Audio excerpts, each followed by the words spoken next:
Yo, what's going on, Snipers, and welcome back to our Detroit Red Wings franchise mode here in NHL 21. Now, before we get started, as I was mentioning in my previous videos, that this is not a pre-recorded episode anymore, so you guys actually comment down below some suggestions.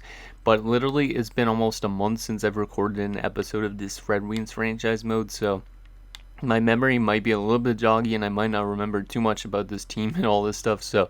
But yeah, anyways, we are 21, 13, and 7 so far on the season, and we're 7, 2, and 1 in our last 10 games. So we're actually off to a pretty good start.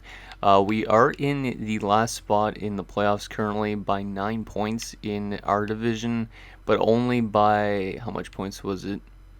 Only by like 10 points actually in the other division. So we actually are in a pretty good spot at the moment, but we need to continue to win games because this team could just fall apart in the second half of the season. Our main downfall, based on a comment from HawksFan88, is probably our penalty kill. So we probably should try and address that. But when I was looking yesterday for potential things to trade for, there wasn't really anything interesting that actually fit our like penalty kill at all. But look at our penalty kill; it's like terrible, 75.8%. Yeah, we're in a playoff spot, which is kind of weird. It is one of the worst in the entire league, I believe. Yeah, it's bottom 6 in the entire league, so we definitely need to improve it somehow. I just don't really know how we can, because, like, let's take a look at quickly some players on the trading block, because but let's just go actually over the comment first from Rockfan. He says, you definitely need to fix your penalty kill. Those minuses are killing you. It might be a good idea to also look for someone who is good defensively and fits your lines. So I was looking at the trading block, and I didn't really see much that was actually that intriguing, no, and that actually fit our system, because we want guys that actually fit our system. Like there was one guy on Minnesota, I think it was. Yeah, I think it was this guy that actually, wait, no, it was this dude that fit our penalty kill. But the only problem about this guy, though, is we'd have to give up cap or give some cap back to Minnesota, because or else they won't be, like, if we wanted to try and trade from them, they would be under the salary cap or something like that. So we'd actually have to give up somebody that's making around $5 million, which in that case, the only player that we have making around that same amount that we could give up would be like Savonin. And I don't want to give up Savonin because Savonin's our goal scorer that we brought in. He obviously isn't doing as good as he was before, but I still really like Savonin. He would be the only choice, really. We could move Alexandrov, maybe.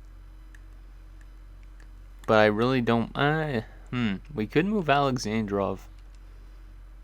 Okay, maybe we could actually make a trade for Andrews. Because if we get rid of Alexandrov and bring in somebody like Andrews, they're basically putting around the same amount of points, but one fits our penalty kill, one doesn't, I believe. And then that gives us Andrews, who could actually jump into our penalty kill unit and help us out. He is signed for 2 more years, which I don't really like, so we might have to trade him again at like the deadline or something like that, because obviously paying him 5.6 isn't that great for 2 years.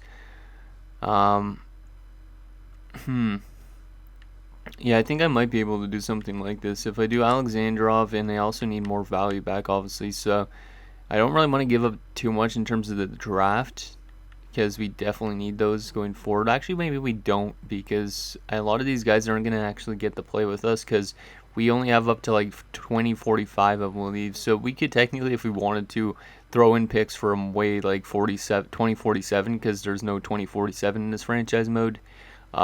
But I don't really want to make it unrealistic. So let's take a look at what other matches are blocked, just to see if there's anything we could add. We do have some prospects that are going to be jumping up probably soon, like Gustafsson. Yeah, Gustafsson's definitely going to be jumping up probably next season. Do we have anybody I could give away? None of these guys are really that intriguing to give away. They only want defenders pretty much.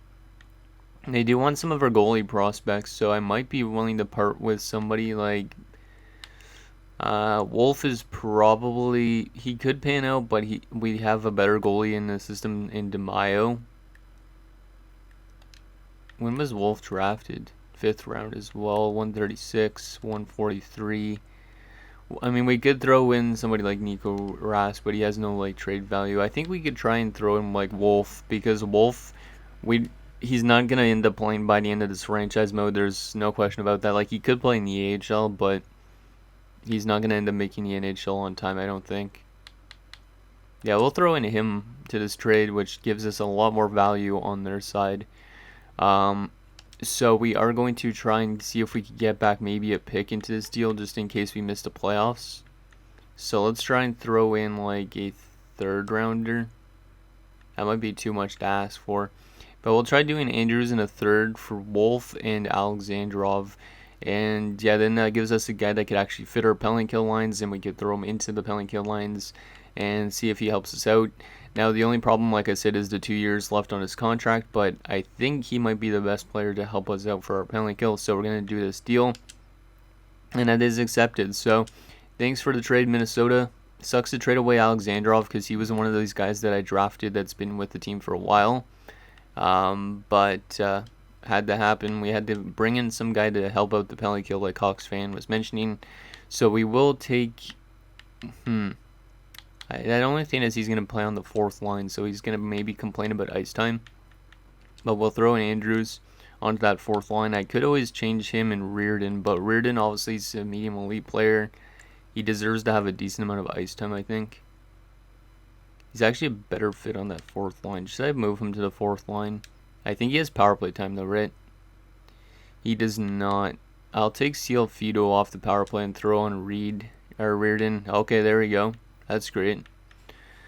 So yeah, that should give Reardon some more ice time, and he wouldn't complain about his ice time. And then Andrews onto that third line, and then we'd also throw Andrews onto the penalty kill because that's where he fits. Take off Seal Fido. Actually, Seal Fido might be better than Dingman on the penalty kill. Let's just take off Dingman for a second and put in Andrews. See if he helps out. So, he doesn't really with the centers, which is kind of annoying. I don't know why, because it says he fits the penalty kill. We could change up the defensive core a bit. Try and get whatever we can to work. Let's take Seal Fido off. Maybe we could throw in Garrison.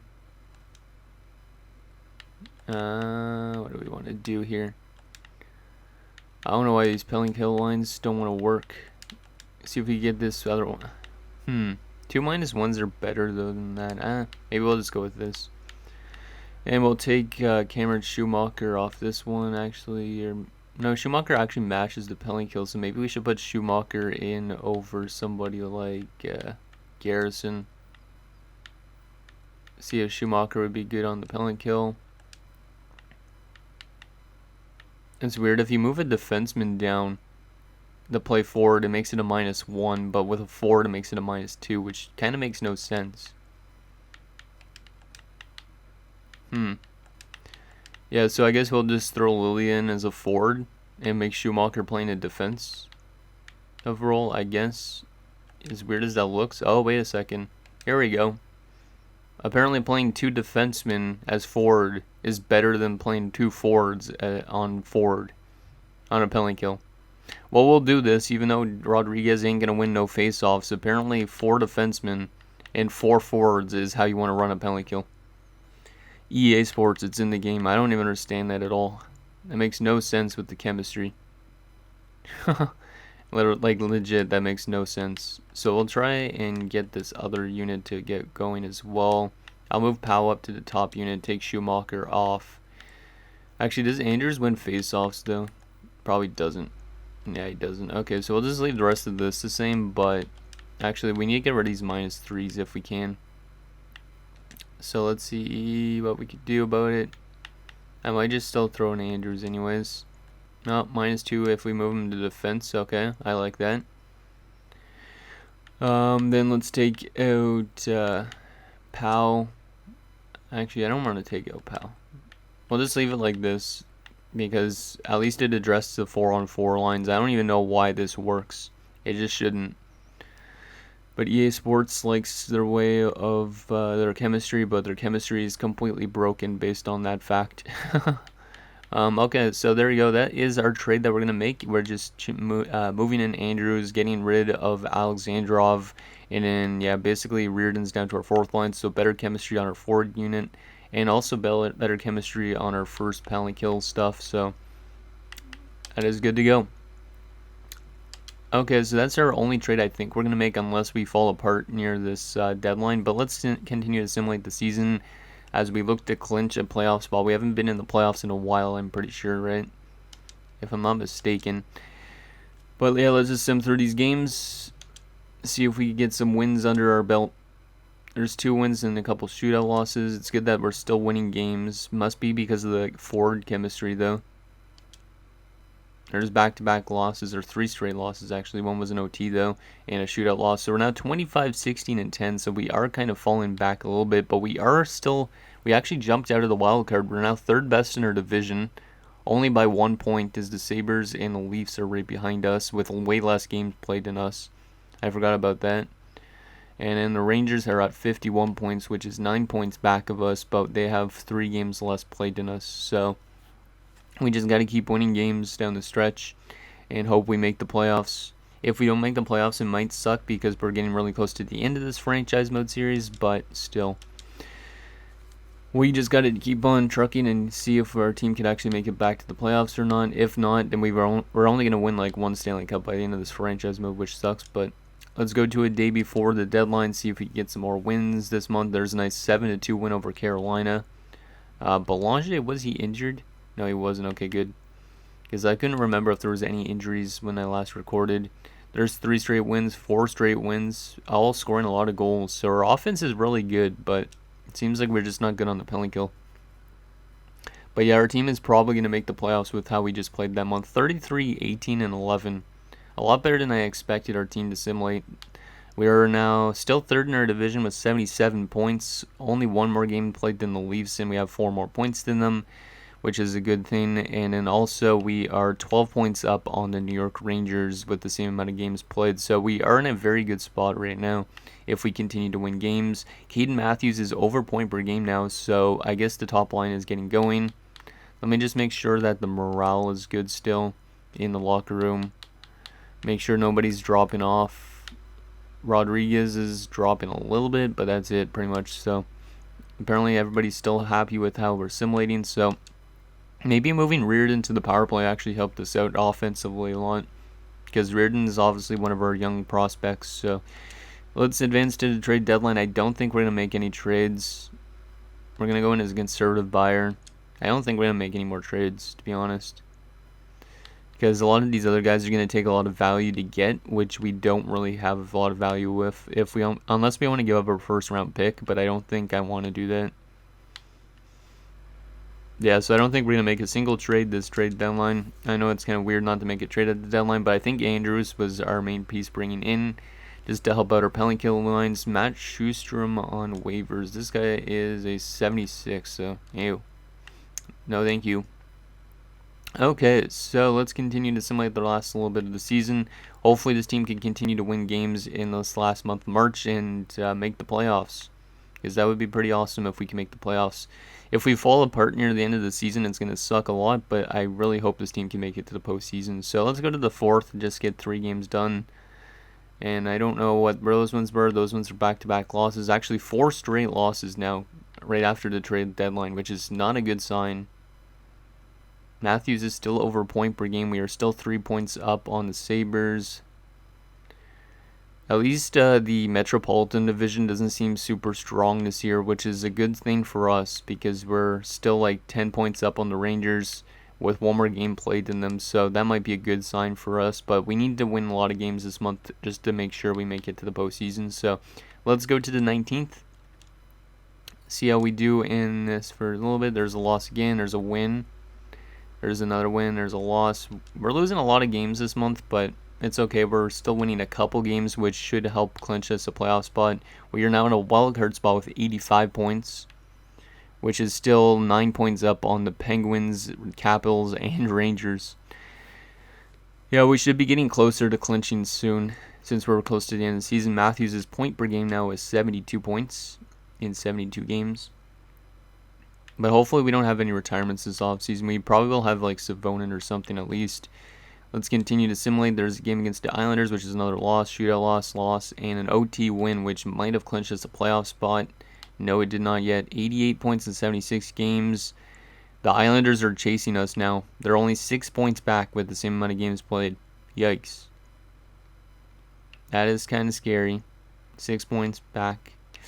Yikes. They have actually the same amount of wins as us, but they have a lot more regulation losses. So these OT wins, or OT losses actually, might help us get into the postseason. But we're kind of struggling a lot this month, which is kind of scaring me. Let's do 2 games. Just because the Islanders are coming back wise. We win another game, which might have clinched our chances. Not yet. 90 points in 78 games. The Islanders have 84 and 77. They're getting really close to catching us. And then the Maple Leafs are right there as well. Come on, boys. We need to clinch. If we end up missing the playoffs because the Islanders have a historic comeback, I will be kind of sad. But let's see what happens. Game against Chicago is another loss. Oh, my God. We are really struggling at the end of the season. But have we clinched yet? We're in the last wildcard spot now with 90 points. The Islanders are only 4 points back of us.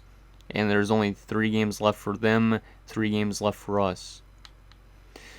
Let's make some line adjustments quickly going into these last few games because we have really dropped the ball lately since the trade deadline. Like, I'm kind of surprised we're actually in a playoff spot.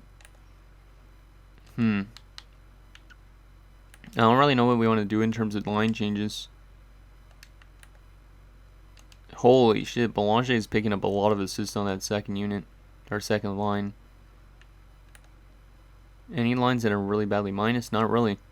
I'm surprised that we don't have a lot of minus players on our defensive core. I think I'll leave it the way it is. I mean, I could put Savonin down, but he's a third-line scoring forward. I'm going to keep it the same. Even though we've been dropping a lot of games lately, and we're 4-5-1 in our last 10 games. It might be risky doing that, but if we could get one more win, we clinch a playoff spot, I think. So, let's see. Game against Montreal, we win 6-3, and that is it. We clinch a playoff spot. Let's go. It took 80 games to clinch a playoff spot this season. The Islanders almost made an improbable comeback. But everybody that's in the Atlantic Division has already clinched. There's only one team left to make the playoffs in the Metropolitan. Let's get these last 2 games done. But we made it back to the playoffs. Hopefully we could do good in the playoffs as well and make it far. We win our game against the Flyers, but we lose 7-3 against the Sens. So we finished 40, 28, and 14, which has us as 4th best. So we finished with the top wildcard spot, which is nice, by 1 point. Even though we have way less wins than the Maple Leafs in regulation, we did have a lot less regulation losses, which is nice. Interesting. And Caden Dingman was over point per game. Good to see that. Our top line must have done some good stuff. Let's take a look at our team stats first before we actually look at our player stats, just because I'm kind of curious on that front if our penalty kill improved with the addition of Andrews. But yeah, Edmonton was the best team in the NHL, followed by Boston and New Jersey as your top 3. We finished 11th best in the NHL despite having a little bit of a really bad slump near the end, which is kind of surprising. All these teams finished below us, so we actually didn't have a terrible season. Goals for per game on average, we scored 3.34, which was not that great, to be honest. It was a little bit below mid-table, I would say. Goals against per game, though, wise, we were actually one of the best defensive teams in the NHL, so maybe our penalty kill actually picked it up. I think we were probably like top 15 in terms of goals against per game. Our power play percentage was pretty good, so it looks like we're just not scoring 5-on-5, maybe. I don't even know. And then in terms of our penalty kill, it was still pretty dog shit, but it did improve. It was one of the worst in the league, 76.8%. 3 shorthanded goals. We had a really good home record, but our away record was below 500, so that's kind of intriguing. Kind of a weird season for our Red Wings to actually make the playoffs and stuff like that, but there you go. That's our team stats. Let's take a look at our player stats now for the season. I forget whose contracts are up this offseason and all that, but Caden Matthews, 84 points in 82 games, might be one of his last seasons in the NHL, unless he decides he wants to play till 40-something, but he's 35 now. Over point per game, which is nice. How is his career looking? I like that. He's actually almost point per game in his career. It's pretty impressive. And 80 points in 100 playoff games. Nice, I like that. Good stuff, Caden. And then George Belanger, 60 points from the 26-year-old. He's been pretty good since we brought him in. 234 points in 410 games. He's a pure playmaker, though. 34 goals in 200 assists. This guy's a really good passer. Phil Powell, 46 points. He's 33 years old now. A lot of our guys are getting closer to retirement. Cameron Schumacher at 25, 27 points, 15 goals. Not too bad. Almost had the most goals beyond centermen on this team, because it looks like our centermen are mostly passers except for Schumacher. And then left wing wise, Isaac Deke has 70 points this year from the 23-year-old rookie that went 4th overall a couple of years ago, or 6 years ago. 37 goals this year, which I don't think is a career high. No, it is a career high. Okay. Not too bad. 316 points so far in his career. Has he actually played any playoff games in his career yet? Yeah, it's okay. A couple of years back. Amir De Kaiser, who we brought back, 60 points in 82 games. Loving that. He was away in San Jose, Calgary, Nashville, and Winnipeg before he returned back to us in Detroit. Still a pretty good point player. Savonin was still pretty good. 35 goals on like third line minutes and power play time. 55 points. That's pretty good from the old man. He almost has 1,000 career goals. He might be actually getting close to passing Ovi for most goals all time if he doesn't retire this year. And Noel Andrews, 41 points in 82 games. We brought him in and he put up 15 points in 41 games and he was a +8. So I think he definitely helped out our defensive play a lot on that bottom 6, which is nice. I'm really hoping he could help us out in the playoffs as well, maybe in terms of playing defensively. And then right wing wise, Caden Damon, 85 points, over point per game this year. His best season since we made the playoffs last, I guess. 957 points in 1,190 games. Nice. Andrew Garrison, 58 points, so his production's gone down a little bit, but he's still playing pretty good. We do have him signed for 2 more years at $8 million, which is a bit expensive for 58 points a season. Brett Reardon, 45 points, not too bad from the youngster in his second season. He is getting a little bit better. He also is a pure playmaker, kind of like a Caden Dingman idea, I guess. And then Jonathan Cialfito, 33 points, only 6 goals but 27 assists, and he was a -7. On our defensive core, Marcos Biggs, maybe in his last season in the NHL at 35, puts up 32 points. So his production is still kind of going down a little bit over the years, but still pretty good from him. UC Hartikainen, 28 points. That's actually not too bad. Yeah, he's actually not a bad defenseman. I like that. Callie Lilia, 20 points, which is pretty solid. Stapleton had 19. Sampson had 11 points. And Rodriguez had 5 points. But all our defensemen were plus, which is a good thing. I'll actually take a look at all skaters for a second.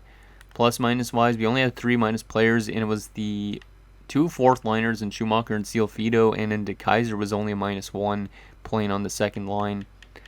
On to our goalie stats for the season. So Maximus Stevenson, 33, 25, and 11 with 2 shouts and 897 save percentage in a 3.14, which is not too great. But Rohan House, he might have been the main reason why we made the playoffs as a backup goalie. 7-3-3. 2 shutouts as a backup, a 908 save percentage, and a 2.58 goals against average. So he actually played really good as a backup, despite being a 78 overall. Definitely a Detroit Red Wings legend for this franchise mode. Let's take a look at the entire league for points and all that stuff. So Valahadi led with 112 points. A lot of guys cracking 100 points. 6 players, or 7 or 8? 7 players. Holy shit, are you kidding me? What the hell? Have you guys ever seen that? Braden Henley picks up 81 goals in 82 games and 100 points. This guy is just like a pure sniper. We've seen him put up a lot of goals before. Like, I think it was early into his career. He put up like a decent amount of goals, I think. But, jeez. This guy's got 739 goals already in his career. And he's 33 years old. He would probably pass Savonin at some point if he doesn't retire soon. But holy crap, 81 goals. Like, the next closest dude had 58 goals. Like, he almost scored he scored like 20 something more goals than this guy. The 23 more goals. That is unreal. Holy Scheidzakugen. Interesting. Okay, how about defensive play? The best defenseman for points was Kurt Komisarek. So it looks like Colorado's just a nuts team. So if we ever have to play them in the playoffs, we're going to get wrecked pretty much. if we play them in the finals, I guess. But best goalie this year for wins was Eric Malone, who went 50, 13, and 3. Holy shiza. Our former goalie, Alexei Punos, is up there as well. He's back in Dallas, which is kind of interesting. Most shoutouts this year by a goalie was Bernard Gervais Chouinard. That's a lot to say. Best save percentage by a starter was him as well, and best goals against by a starter was Eric Malone. So it's probably going to be Eric Malone that takes the Vezina because of that record and all that. Then let's take a look at rookie skaters quickly. So the best rookie this year was Peyton McLeod on the Sens and Henrik Bergqvist. So one of the two of these guys is going to win the rookie of the year. Bergqvist played 84 games this year. Huh. Wait, actually, let me go by year. Yeah, so Bergqvist was traded in his rookie season, and he might win rookie of the year, which is kind of interesting. You don't see that every day. But he was really good in Calgary, and he got traded to Edmonton. Huh. And then also Korea was up there. A lot of good rookies this year, it looks like. Interesting. Now let's take a look at who we are going to be going up against in the first round of the playoffs. Obviously, we're not going to have home ice, but hopefully we could actually beat whoever we're facing. And it's going to be the New Jersey Devils, who finished 49, 24, and 9. They're 5-3 and 2 in their last 10 as well. Let's take a look at what their roster looks like. But this is their first time, I think, making it back to the playoffs in quite a while, because they were struggling for a long time at some point. Okay, so first line wise, they have Caedmon Heward, who's a 20-year-old that they must medium franchise player. Okay, that was drafted first overall a couple years back. Yeah, that's a really good player. They also have Tucker Lawton and Gaspard St. Jacques, so a pretty good first line, and a very good second line too. Brian Klimchuk, Reese Strudwick, and Davis McCauley. Really like that top six. It's a nasty top six. Third line, they have Igor Jakimovs, Boris Grachev, and Emmanuel Bussier. So, yeah, that's a really good third line, too. And then fourth line, Alexei Anisimov, Isaiah Eves, and Caden Schneider. So, yeah, very good forward core, especially their center depth. That is nuts. So, New Jersey's going to be definitely really tough to beat based on that offense. Defensively, though, I see where they're kind of bad. They have Cody Thorne, who's 87 overall, and Emrit Dowdy, who is a 81. But afterwards, it drops off a lot. You have Ilya Krevchenko, Dawson Robertson, and then a really bad top six pairing of Todd Kong and Desmond Ewan. Yeah, it's a little bit of a weird defensive core. I really like their forward core, but their defensive core I'm not too crazy on. And then in terms of their goalies, they do have Bernard Gervais Chouinard, who they brought in, I guess, a couple years back. Yeah, this guy had a really good season, so he's never played an NHL playoff game before, which is kind of intriguing. And they also have Marshall Slater as a backup, so they do have really good goaltending. They have really good forwards. They just don't have a great defensive core, so it's going to be kind of tough to beat this team, I think. And even their depth is pretty solid. They have Bob Lashoff, Pavel Kravchenko, and Gaspard Menard. So overall wise, I don't know if we're actually going to be able to beat this team. I think it just takes, if we could beat their defensive core and score goals on their good goaltending, we could win potentially, but their forward core is really nuts. So I don't really expect us to win, but if we do win, it would be pretty nice. But I don't think it's going to happen unless we pull off an upset like we've done before. So anyways, guys, that's going to do it for this episode of our Detroit Red Wings franchise mode. So next episode, we will take it to round 1 against the New Jersey Devils as we look to try and get back to a Stanley Cup win before the end of this franchise mode. So let me know what you guys think down below, and I'll see you guys next time.